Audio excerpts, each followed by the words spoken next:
یہ اپنے ناظرین کو بتائیں کہ پاکستان پیپلز پارٹی سندھ کے جنرل سیکرٹری وقار مہدی نے چیئرمین کورنگی ٹاؤن محمد نعیم شیخ کی جانب سے کورنگی کی عوام کے لیے منعقد کی گئی پھولوں کی نمائش جشن بہارہ کا افتتاح کر دیا۔ اس موقع پر صدر پاکستان پیپلز پارٹی ضلع کورنگی جانی میمن، نائب صدر ضلع کورنگی شیراز وحید، سٹی ایریا کی تنظیم چیئرمین ملیر ٹاؤن خان محمد جامور، چیئرمین چنیسر ٹاؤن فرحان غنی کاٹی کے چیئرمین جنید نکی، وائس چیئرمین کورنگی ٹاؤن زرین اوان، ٹاؤن میونسپل کمشنر فیض محمد شیخ، اراکین کونسل اور ڈائریکٹر باغات معین جٹ، ٹی ایم سی کورنگی کے افسران بھی موجود تھے۔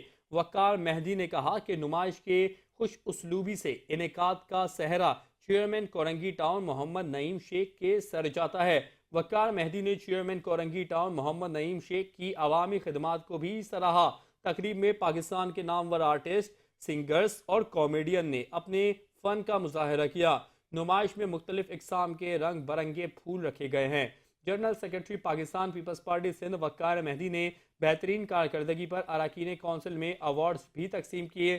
تقریب میں چیئرمین کورنگی ٹاؤن محمد نعیم شیخ کی جانب سے عوام میں انعامات بھی تقسیم کیے گئے۔ نمائش میں پھولوں کو دیکھنے کے لیے آنے والی عوام نے چیئرمین کورنگی ٹاؤن محمد نعیم شیخ کی جانب سے نمائش کے انعقاد کو سراہا۔